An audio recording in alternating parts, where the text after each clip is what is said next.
you really want me on the team? What's your approach to recruiting? You want first place, come play with me. You want second place, go somewhere else.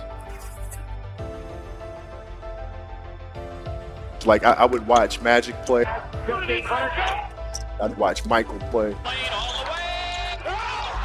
And I would see them do these unbelievable things. And I'd say, can I get to that level? I don't know, but let's find out.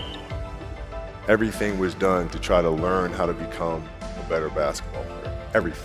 Everything. And so when you have that point of view, then literally the world becomes your library to help you to become better at your craft. So because you know what you want, the world's giving you exactly the information you 100%. need to become better at it. Because you know what you're looking for. So many guys tell stories about your work ethic. Yeah. What was really your work ethic like, and for how long did you stay disciplined? Well, I mean, every day. Since 20 years. It's an everyday process and trying to figure out strengths and weaknesses. For example, jumping ability. Now, my vertical was a 40, wasn't a 46 or a 45. My hands are big, but they're not massive. Right? So you got to figure out ways to strengthen them. So your hands are strong enough to be able to palm a ball and do the things that you need to do. Quickness, I was quick, but not insanely quick. I was fast, but not ridiculously fast. Right? So I had to rely on skill a lot more.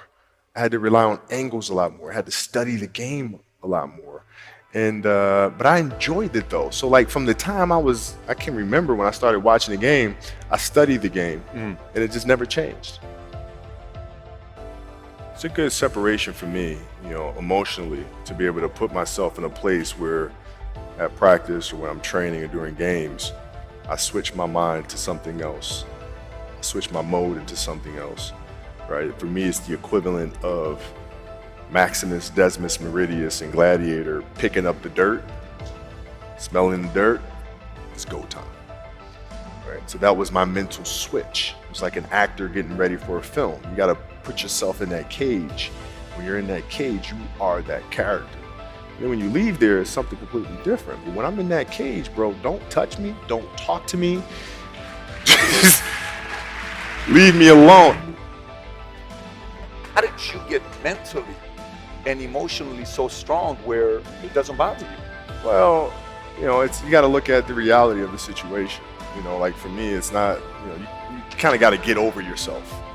It's not about you, man. Like, okay, you feel embarrassed. You're not that important. Like, get over yourself. That's where you go. Get over yourself, right? Like you're worried about how people may perceive you and like you're walking around and it's embarrassing because you shot 5 air balls. Get over yourself. Right? And then after that, it's okay, well, why did those air balls happen? Got it. High school, year before, we played 35 games, max, right? Week in between, spaced out, plenty of time to rest. In the NBA, it's back to back to back to back to back to back to back. I didn't have the legs. So you look at the shot, every shot was online. Every shot was online, but every shot was short. Right? I got to get stronger. I got to train differently. The weight training program that I'm doing, I got to tailor it for an 82-game season so that when the playoffs come around, my legs are stronger and that ball gets there. So I look at it with rationale. Say, okay, well, the reason why I shot air balls is because my legs aren't there. I go, well, next year they'll be there. That was it. Done. Were there some names that you looked at and says, these 3 guys are as crazy as I am? At the time, I deal with what I've referred to as Goat Mountain. I went to Goat Mountain and I talked to Magic, Michael, Bird, Hakeem Olajuwon, Jerry West, Oscar Robinson, Bill Russell. So I would talk to them. What did you do? What were your experiences? Michael in particular, he's become my big brother. He's been my big brother since I first came in the league. And what was that process like? So I went to them and started understanding the ins and outs of the game and how they approach things and their level of detail and obsessiveness. And that's what I did. The players that had that passion but weren't willing to commit their entire lives to doing that, right? It's a choice. Right? You have other things. You have family. You have all these other things that you have to do. The game can't really be your number one priority. And so I was looking at that like, man, this is gonna be fun. If I'm buddies with you from high school, if I'm a cousin of yours, what happened to our relationship? How did that gravitate when you went into the league and you're determined to become the greatest, or you're determined to become one of the greatest? What happens to our relationship? But it suffers. It does suffer. Oh yeah, Okay. yeah. And you understood that. You were okay with that. Yeah, and the people that love you, like friends and family, like they know that about you. Got it. So they let you be you. And when you reconvene, pick back up where you left off. But make no mistake about it, everything in between is lost, right? So those long-term relationships, the commitment of time of, taking like I see a lot of players take vacations with other players that are close friends. And or just take vacations just to take vacations, or just hang out just to hang out. Like I never did that. Why not though? Why didn't you do that? Well, because when I retire, I didn't want to have to say, I wish I would have done more. I don't want that.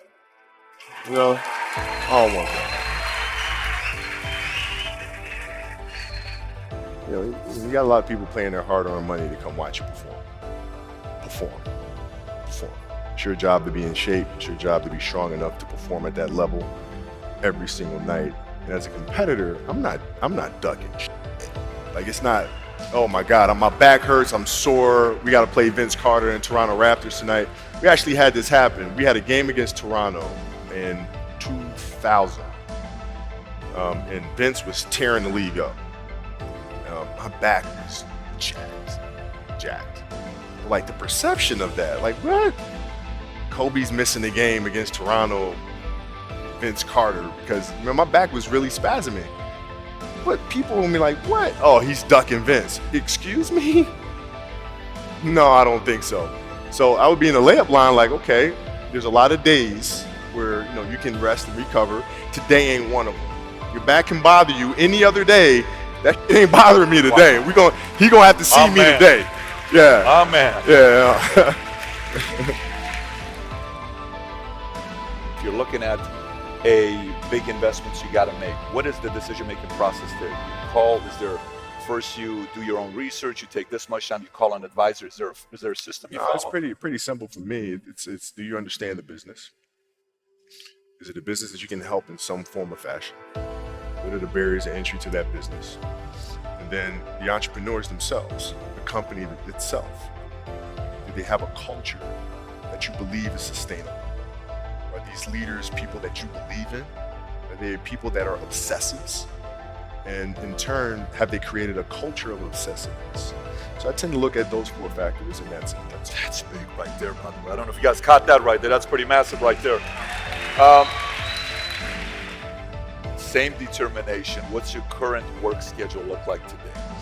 It's different because I personally am not writing every word of the novels. I am not animating the films. What I have to do now is make sure that the people that we bring in, these obsessives that we bring in, are challenging themselves to do the best job that they think they can do. That's what I'm there for. It's for them to constantly look in the mirror and self-assess, challenge themselves. If we have a project, you're saying, okay, I can do that. That's not the project we want. The projects that say, I don't know if I can animate that. I don't know how to write that story. I don't know how to do that. Those are the things we want, because through that curiosity, you'll reach a level that you didn't think was possible. And so running the studio, that's what I'm doing.